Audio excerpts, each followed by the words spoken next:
안녕하세요. 제자가 묻고 율곡이 답하다 8강입니다. 저는 이 강좌를 담당하고 있고 성균관대학교에서 강사로 활동하고 있는 배재성이라고 합니다. 그러면 8강 수업을 시작하도록 하겠습니다.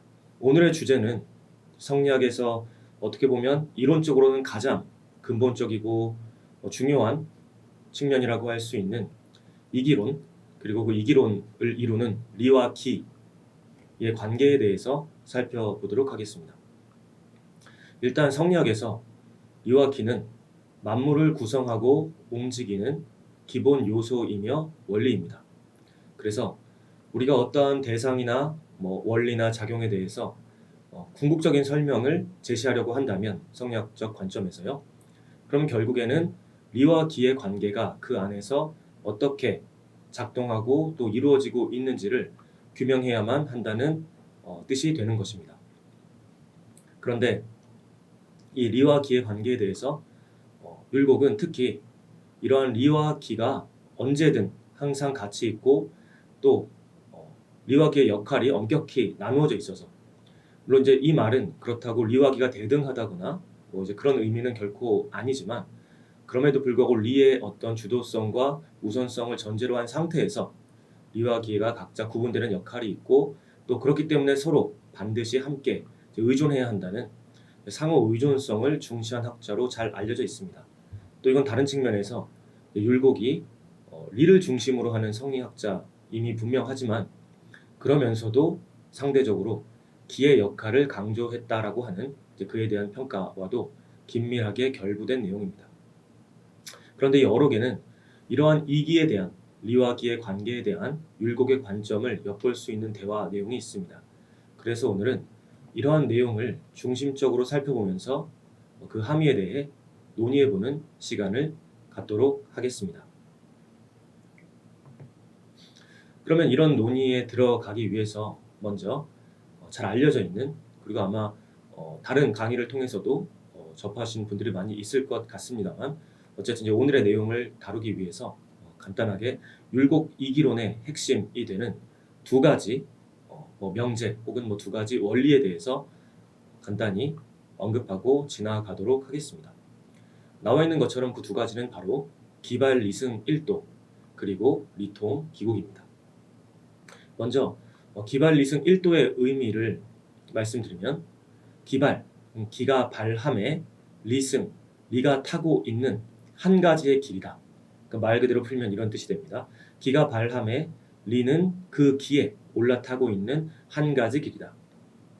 그리고 이것이 의미하는 바는 결국에는 아까 말씀드린 것처럼 이 모든 만물의 작용과 인간의 심성의 작용은 결국에는 리와 기의 결합을 통해서 이루어집니다. 그런데 그 결합이 이루어지는 방식은 오로지 한 가지 방식밖에 없다는 것입니다.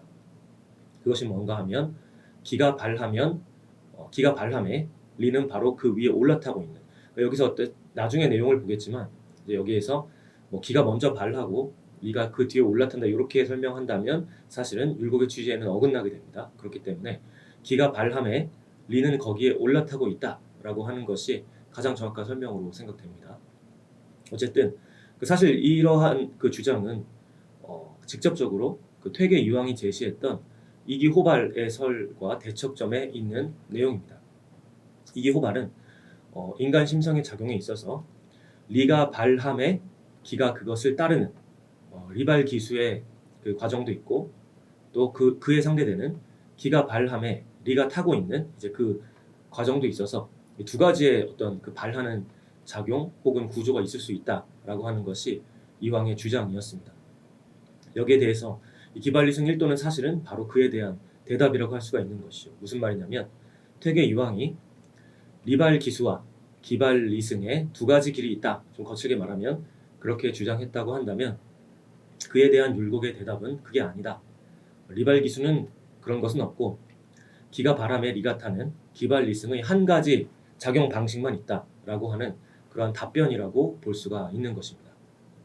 그리고 이통 기곡이 의미하는 바는 리는 보편적이고 리는 어디서나 똑같은 모습으로 통해 있지만 기는 국한되어 있다라고 이제 말 그대로 풀어지는 내용입니다. 그런데 이제 이 말의 의미는 함의는 무엇인가 하면 사실 이 현상은 어떤 하나의 모습으로 이루어져 있지 않죠. 그리고 여러 가지 사물들이 조화를 이루면서 운행되는 어떤 그런 성리학적인 세계관을 고려를 해봐도 이 세계는 똑같은 어떤 그러한 대상으로 구성되어 있는 것이 아니라 서로 다른 대상들이 어우러져서 어울려 돌아가는 것이죠. 그렇다면 문제는 이제 그러한 다양성을 우리가 어떻게 설명할 거냐에 할 수 있을 것인지의 문제가 생길 수 있습니다. 근데 이에 대해서 이통기국이 함의하는 바는 리는 언제나 똑같아서 리 자체에는 변함이 없는데 그래서 리라고 하는 것이 그 모든 그 천차만별의 모든 대상과 이 우주 전체의 단일한 어떤 그런 근본인데 그런데 리와 결합되어 있는 기가 하나로 국한되어 있다는 것이죠. 그러니까 소의 소를 이루고 있는 그 리의 기는 그 리 자체는 언제나 보편적인 리지만 그 기가 이제 일정한 소의 형태로 만들어지게끔 국한되어 있는 것이죠. 그리고 또 사람의 경우에는 소가 아니고 말도 아니고 뭐 또 이런 어떤 그런 하늘도 아니고 그런 면에서 인간의 형태로 국한하게끔 하는 그러한 기로 제한되어 있는 그러한 기를 갖추고 있는 것이죠. 다시 말하면 이 현상의 달라짐은 모든 리는 똑같지만 그 리가 들어가 있는 기가 일정한 형태로 일정한 성질로 국한됨으로 인해서 그 다른 대상이 결과적으로 나타나게 되는 것입니다. 그러니까 모든 현상의 달라짐에 있어서는 어떤 형태로든 기의 차이가 결부되어 있다는 것이죠. 그러니까 다시 이 기발리즘과 리통기구를 결합을 하면 이 세상 모든 작용은 기가 발함에 리가 타고 있는 것이 되죠. 그런데 만약에 리가 타고 있는 기가 언제나 똑같다면 리처럼 똑같다면 뭐 어떤 형태로든 이 세상에서 벌어지는 모든 작용은 뭐 인간의 심성이든 아니면 자연의 운행이든 똑같아야 되겠죠. 근데 그렇지 않다는 건 뭐냐면 리가 자기를 실현함에 타고 있는 그 기가 달라서 그 국한된 기의 성격이 달라서 결과적으로 기발리즘 1도라는 동일한 작용을 통해서도 다른 현상들이 벌어지게 된다라고 하는 어떤 이런 함의 또한 낳게 되는 것입니다. 그래서 이처럼 기발리즘 1도와 이통기구에서를 우리가 같이 종합해 보면 어쨌든 이 현상에 어떤 변화가 온다는 것, 달라진다는 것 이것은 상당 부분 기에 의해서 결정되는 것처럼 보이는 어떤 그러한 모양새가 됩니다. 그래서 율곡이 이런 틀에서 봤을 때 기의 역할에 주목하고 강조했다는 점, 이제 그 점은 분명한 사실로 생각됩니다.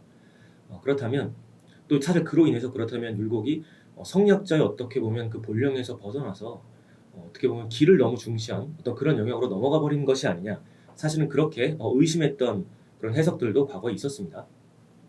그렇다면 이제 우리가 하게 될 질문은 율곡이 성리학자라는 정체성을 스스로 강력하게 유지하면서도 이처럼 기의 역할을 특별히 강조한다고 했을 때 그의 입장을 우리가 정확히 어떻게 이해할 수 있을 것이냐라고 하는 질문이 생깁니다.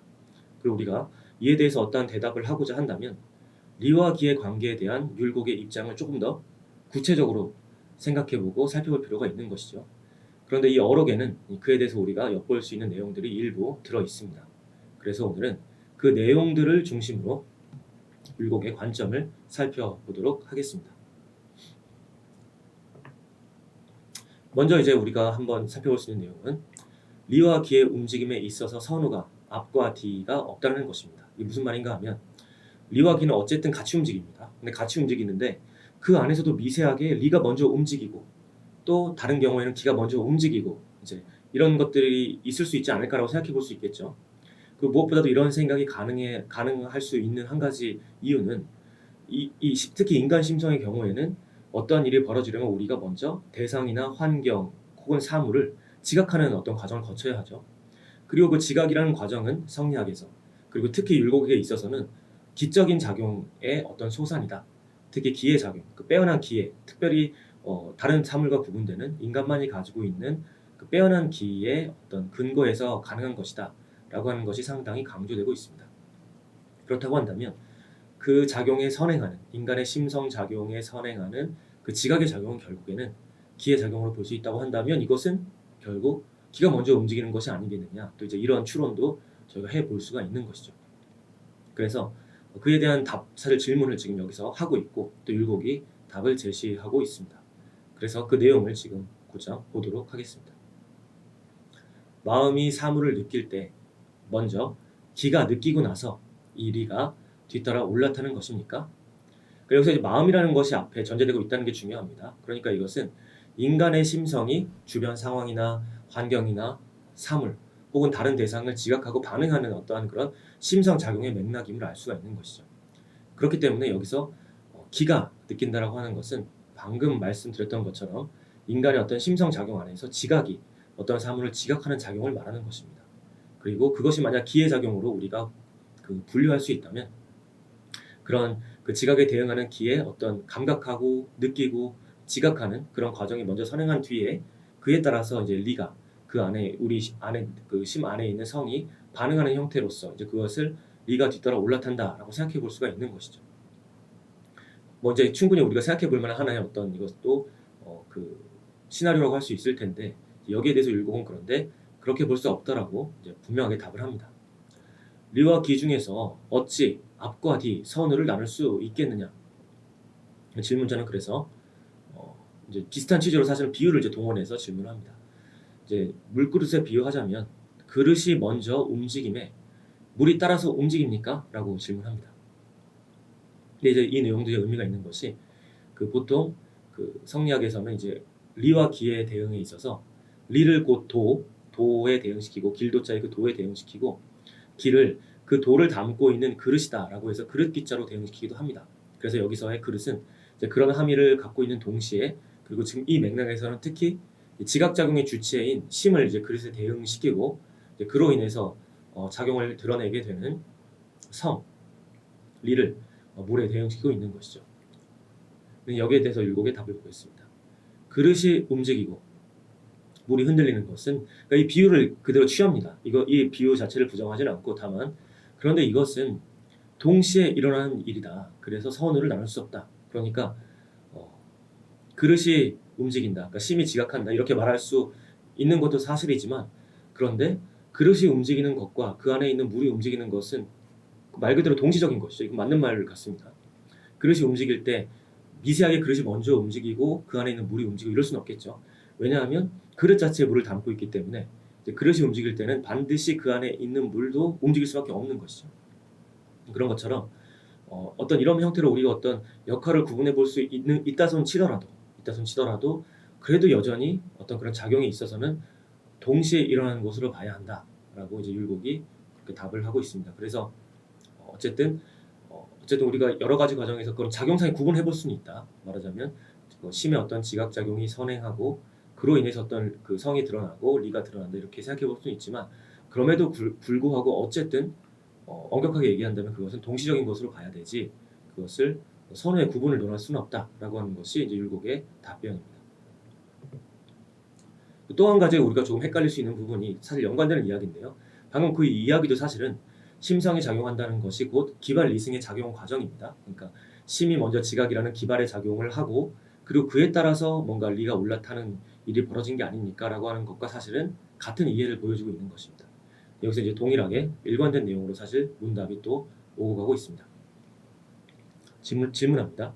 태극도의 주석에 이르기를 동, 움직임, 작동, 그리고 정, 이제 고요함이라는 것은 올라타는 기틀이다라고 했습니다. 무슨 말이냐면 여기서의 동정은 곧 동하기도 하고 정하기도 하고 그러니까 고요하기도 하고 활동하기도 하는 그런 것들을 오가는 기를 말하는 것입니다.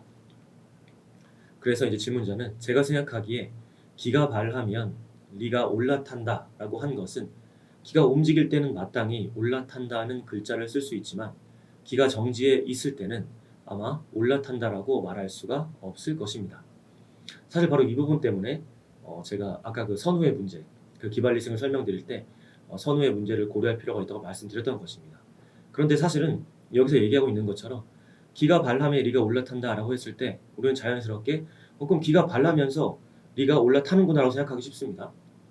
그런데 이렇게 되면 사실은 그 전에는 리가 올라타고 있지 않다는 얘기가 되는 거죠. 그러니까 무슨 말이냐면 리가 기와 따로 존재하다가 작용할 때 비로소 기에 올라타게 된다라는 얘기가 되는 것이고 그러면 올라타기 이전 상태는 리와 기가 따로 존재하게 되는 상태가 되는 것이죠.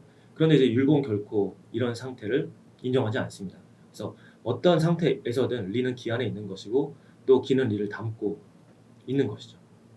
그래서 올라탄다. 그리고 지금 현재 우리 어떤 표현으로 한다면 아마도 이렇게 구분하는 것이 적절하겠습니다. 올라탄다와 올라타고 있다를 구분할 필요가 있다는 것입니다. 그래서 이제 율곡의 답변을 먼저 보겠습니다. 리와 기는 원래 서로 떨어져 있는 것이 아니므로 그렇게 말한 것이다. 그러니까 사람과 말에 비유하면 말을 타고 가는 것도 올라탄다라고 말하지만 반면 이제 이것은 실제로 움직이는 맥락이죠. 그러니까 작용에 대응하는 맥락입니다. 이어지는 맥락은 작용하지 않는 그 이전의 맥락을 말합니다. 말은 탔으나 가지 않는 것도 또한 올라탄다라고 말하는 것과 같다. 그래서 사실 이것을 조금 더 정확하게 구분하면 아마 이렇게 말하는 것이 좋겠죠. 말은 탔으나 가지 않고 그대로 있다면 올라탄 것은 이미 올라타고 있는 것이니까 올라타고 있다라고 말하는 것과 같다라고 한다면 아마 조금 더 이해하기가 쉬울 것 같습니다. 그러니까 여기서 이제 율곡의 취지는 기발리승이라고 하는 것이 어떤 표현상에 우리가 마치 리와 기가 떨어져 있다가 올라타고 다시 그것이 결합하는 것처럼 느낄 수도 있지만 그렇게 이해돼서는 안 되고 리와 기는 항상 같이 있다. 그리고 같이 있는 과정에서 어떤 작용이 벌어짐을 바로 기발리승 1도로 말하는 것이다 라는 형태로 지금 설명해주고 있는 내용입니다.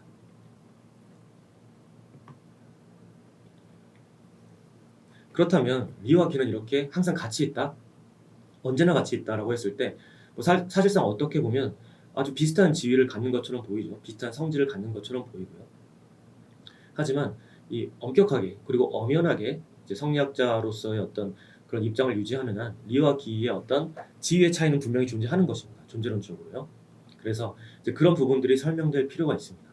이제 그 부분을 이제 소멸과 성장이라고 하는 어떤 그런 변화. 사실 소멸과 성장은 제한된 현상적인 어떤 그런 대상이 겪는 것이죠. 그러니까 어떤 절대적인 실체가 있다면 그 현상이 구애되지 않으면서 현상을 근원짓고 있는 어떤 그런 존재가 있다면 소멸과 성장을 겪지 않겠죠. 그러니까 서양철학에서 말하는 마치 부동의 원동자처럼 그 자신은 어떤 이런 변화를 겪지 않을 것입니다. 마치 그런 것처럼 사실 리 자신은 이제 이런 과정을 겪지 않는다라는 것입니다. 반면 리와 항상 같이 있긴 하지만 그런 의미에서는 마치 동등해 보이기는 하지만 리와 더불어 있는 기는 이런 과정을 겪는다는 것입니다. 그것이 바로 리와 기 사이의 중요한 차이입니다. 질문을 보겠습니다.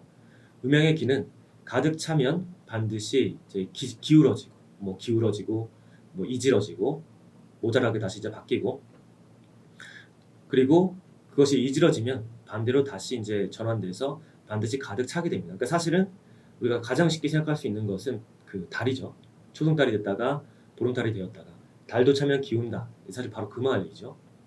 그리고 그러니까 차기도 하고 또 이질어지기도 할 때 두 기가 실체적으로 어떤 기는 완벽한 기이고 어떤 기는 모자른 기이고 이렇게 각각 독립해서 서로 교대하는 것이 아니고 그냥 하나의 기가 그렇게 차기도 했다가 부족해지기도 했다가 차기도 하고 이질어지기도 합니다. 그래서 리는 순환하는 기를 탈 뿐으로 리 자체에는 이처럼 기처럼 기가 겪는 한 번 차고 한 번 이질어지는 변화는 없는 것입니까? 라고 질문합니다. 여기에 대해서 율곡의 답변이 명확하게 답을 합니다. 기는 그처럼 비록 소멸과 성장의 과정이 있지만 리에는 소멸과 성장이 없다. 그래서 여기는 그 언급되고 있지 않지만 또 리와 기의 중요한 차이는 하나의 기가 소멸하고 성장한다. 그리고 하나의 기가 차기도 하고 기울기도 하고 좋은 상태가 되기도 하고 나쁜 상태가 되기도 한다. 그 변화를 직접 겪는다. 이것도 맞는 말이지만 또 나아가서 사실은 이 기는 없어지기도 합니다. 사실은 그러니까 성리학적인 관점에서 리와 기는 항상 같이 있는 것도 맞는 말이지만 그렇다고 해서 기가 리처럼 똑같은 실체가 계속 존재한다고 말하지는 않습니다. 그러니까 기는 사실은 일정한 시점에서 생겼다가 그리고 없어지기도 합니다. 그러니까 기 자체는 사실은 바뀌는 것이죠. 근데 리가 언제나 기와 함께 있고 어떤 형태로든 기 안에 존재한다는 점에 있어서는 둘이 대등해 보이지만 기는 사실은 그 아주 맑은 상태 기가 생겨났다가 이런저런 아주 그 운동의 과정을 겪다가 사라지기도 하는 것이죠. 근데 그럼에도 불구하고 이 세 개의 조화가 유지되는 것은 사라지는 기만큼 또한 기가 언제나 생기기 때문에 이 세 개의 질서는 유지가 되는 것이죠. 이렇게 봐도 사실은 리와 기의 어떤 지위의 차이는 분명히 이제 구분된다고 할 수 있겠습니다. 어쨌든 이 기의 성격에 대해서 우리가 근데 조금 더 알아보겠습니다. 이게 중요한 것이 어쨌든 기가 그 리와 더불어서 어느 곳에서든 편재한다는 점. 그렇기 때문에 리와 기는 항상 같이 있고 어떤 형태로든 그런 의미에서 상호 의존적으로 존재한다는 점. 이 점만큼은 중요한 초점이기 때문입니다. 그래서 여기는 생기가 없어도 기가 있는가라는 질문입니다.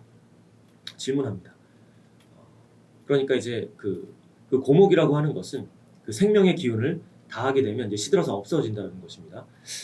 그래서 그 고목이 그 자신의 생기가 다하면 시들게 됩니다. 그런데 선생께서 우계 성혼과의 이제 논쟁 과정에서 했던 이야기에 연관된 내용입니다. 그 인심도심 논쟁을 우계 성혼하고 율곡이 했었죠. 그리고 그것이 그 조선 성리학사에서 퇴계와 고봉이 했던 사단 칠정 논쟁만큼이나 중요한 하나의 논쟁이었습니다. 그런데 여기서 율곡이 우계 성혼에게 답한 글에서 이른바 고목에는 고목의 기가 있다라고 한 것은 무엇입니까? 그러니까 이제 고목이라고 하면 무슨 말이냐면 생기가 다한 나무이죠. 그러니까 우리가 그 이 기라고 하는 것에 대해서 갖고 있는 중요한 이미지 중에 하나는 이 생명하고 약동하는 어떤 그런 기운으로서의 이제 에너지의 이미지인 것입니다. 그런데 어떤 것이 그런 생명력을 가지고 있다가 그것이 다 없어지면 그러면 이때 존재하던 기도 사라져버린 것이 아닌가라고 우리가 충분히 생각할 수 있는 소지가 있는 것이죠. 그러니까 기가 갖고 있는 중요한 어떤 그런 성격의 또 그 기반한 어떤 의문이기도 한 것입니다.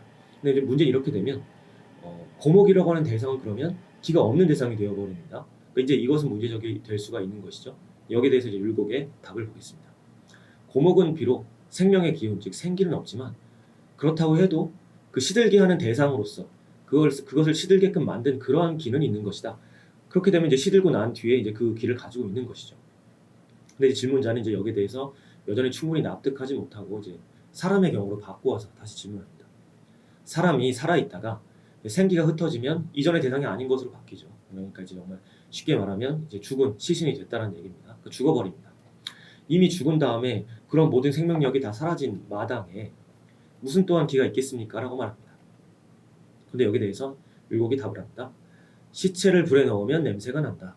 만약 기가 없다면 어찌 냄새가 나겠느냐.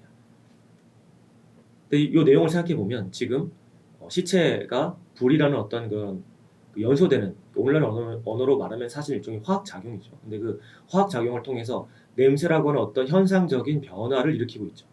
근데 율곡의 말은 이런 현상적인 변화가 일어남에 리 혼자 할 수는 없는 것이죠. 아까 말씀드렸던 것처럼 이 모든 현상은 기발 리승 1도라는 일로 벌어지고 또 그리고 이러한 냄새란 특수한 현상이 나타날 때는 또한 그렇게 국한된 형태의 기와 결합하지 않고서는 그런 어떤 다양성의 현상이 발생할 수 없는 것이죠. 그럼 반드시 여기에 또한 어떤 국한된 특정한 기가 있어야만 한다는 그런 결론이 나오게 되는 것이죠. 그래서 이제 그런 입장에서 율곡이 답을 하고 있는 것입니다. 그래서 이어진 내용을 한 번 더 보겠습니다. 비슷한 내용입니다.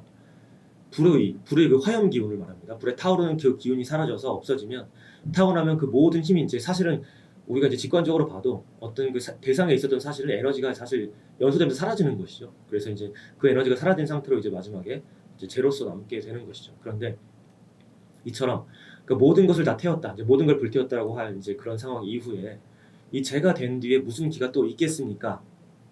라고 질문합니다. 율곡의 답을 또 보겠습니다. 이런 잿가루를 만약 눈에 넣으면 쑤시고 아프다. 만약 기가 없다면 어찌하여 쑤시고 아프겠느냐? 그리고 이어서 이제 옆에 있던 책상을 가리키면서 말하기를 이 책상에 기가 없으면 또한 소멸하여 사라질 것이다. 그러니까 앞에 설명드렸던 내용과 유사한 내용이죠. 그러니까 잿가루가 만약에 어떤 현상적인 작용과 변화도 일으킬 수 없다면 그것을 우리 눈에 넣는다 한들 우리는 아무것도 느낄 수 없을 것입니다. 왜냐하면 그러니까 어떤 면에서는 사실 오늘날의 과학적 관점으로 보면 율곡의 말에 상당히 합리적인 면이 있는 것이죠. 우리가 감각한다고 했을 때는 모종의 현상적인 작용의 현상 그 만남이 벌어지고 있는 것이죠. 거기서 어떤 변화가 쉽게 말하면 어떤 물질과 물질의 만남을 통해서 어떤 변화와 반응이 벌어지고 있는 것입니다. 그런데 다시 그러한 변화와 어떤 그런 특수한 현상이 벌어지고 있다면 그 이면에는 반드시 어떤 그 특수한 기가 그 안에서 개입되고 있고 그 현상을 일으키고 있어야만 하는 것이죠. 그리고 결론적으로 어떤 이런 작용의 현상, 어떤 이런 감각까지 가지 않아도 오로지 어떤 현상이 있다면 그 있는 현상 그 자체만으로도 이 책상이라고 하는 대상이 있다는 것만으로도 이것은 반드시 어떤 기에 근거하지 않고서는 그런 대상으로 존재할 수 없다는 것이죠. 그러니까 분명히 어떤 이 기가 리와 존재론적인 의미에서 지위가 다르고 또 어떤 그 변화를 겪는 대상이라는 점에서 또 차이가 있지만 그럼에도 불구하고 어떠한 대상이 존재한다면 그리고 어떠한 변화가 발생한다면 거기에는 반드시 리와 기의 결합이 있다라고 하는 어떤 그런 철저하게 일관된 입장을 지금 율곡이 설명하고 있다고 할 수 있겠습니다.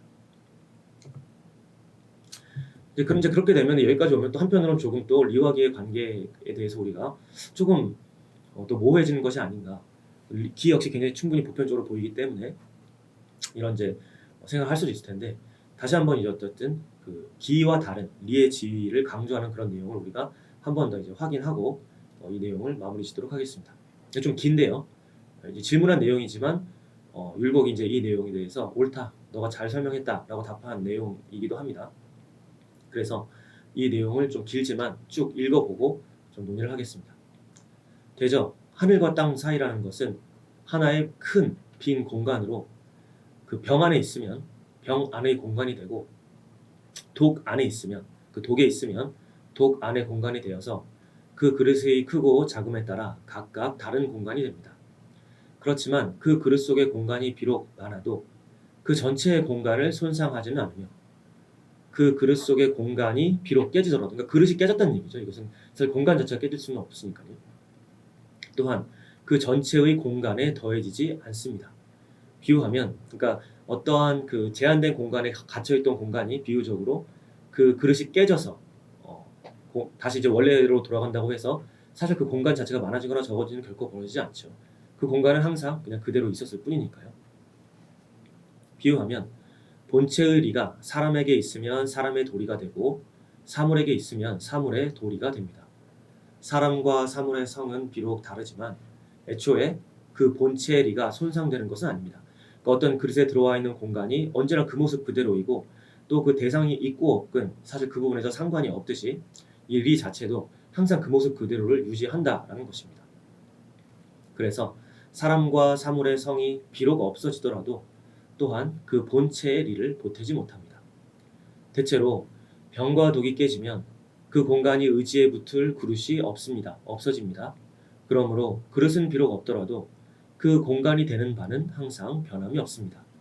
사람과 사물이 없어지면 리는 이것을 담고 있을, 리가 들어가 있을 그러한 형체가 없어집니다. 그러나 비록 형체가 없더라도 그 리라고 말하는 것은 늘 변함이 없습니다. 이것을 이루어 놓는다면 아까 얘기했던 얘기와 일관된 이야기죠. 기는 비록 소멸과 성장이 있지만 그 본체의 리는 고금에 걸쳐서 옛날이든 지금이든 언제나 변함이 없고 조금도 결여된 때가 없었습니다. 어떤 이 비유적인 의미는 아마 있는 그대로 충분히 전달이 되실 겁니다. 그러니까 리가 기 안에 들어와 있고 거기서 어떤 이런 우리가 설명적인 표현에 어떤 표현상을 봤을 때는 리가 마치 모종의 부침을 겪는 것처럼 느껴지기도 하지만 전혀 그렇지 않다는 것이죠. 리는 언제나 그 모습 그대로 어떤 현상에도 상관없이 어떤 현상이 벌어지든 리가 그 현상 안에 들어가 있겠지만 리 자체에는 어떠한 변화도 없고 항상 그 불변의 어떤 보편적인 실체로서 그 성격과 지위를 그대로 유지한다라는 것이죠. 그런데 이제 여기에서 한 가지 오해 소지가 있는 것이 이 비유를 우리가 있는 그대로 바라보면 마치 리가 그 그릇 안에 들어왔을 때는 기 안에 있지만 그릇이 깨지면 그 기하고 상관없이 그냥 리만 마치 존재하게 되는 것처럼 우리가 이렇게 오해할 수도 있겠죠. 근데 그렇게 이해해서는 안 됩니다. 그러니까 율곡의 입장을 봤을 때는 이 비유를 어느 정도 선에서 우리가 받아들여야 하냐면 특정한 어떠한 그릇에 들어 있음 자체가 그 기의 본질을 전혀 이제 해치지 않는다. 우리가 이제 그런 의미로만 이제 국한해서 그것을 받아들여야 하겠고, 하지만 이제 만약에 그 그릇이 깨지면 그 리는 어떤 형태로든 다른 기와 결합하는 형태로 기 안에 있게 되겠죠. 그렇게 해야지만 리와 기는 항상 같이 있고 떨어지지 않는다고 하는 성리학의 대전제, 그리고 특히 율곡이 특별히 강조하는 이제 그 취지를 지킬 수 있기 때문에 이제 그러한 정도의 의미로 제안해서 해석하는 것이 적절하리라 생각됩니다. 그럼 정리하겠습니다. 이제 리와 기의 관계에 대해서 율곡의 입장, 저희가 오늘 살펴본 내용을 정리하면 어떠한 대상이 있다면 거기에는 반드시 리와 기가 모두 있다라고 하는 것을 분명히 율곡은 이야기해주고 있습니다. 그리고 또 다른 각도에서 어떤 작용이 일어난다면 어떤 대상은 뭐 정태적일 수 있는 것이죠. 근데 만약에 어떤 작용이 일어난다면 거기에도 또한 반드시 리와 기가 동시에 작용하고 있다.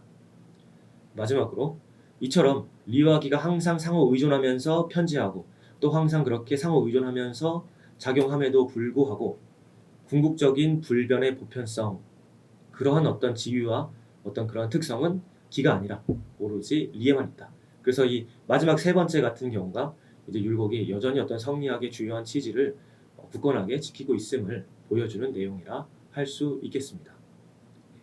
그러면 이것으로 오늘 8번째 강의를 마치도록 하겠습니다. 수고 많으셨습니다.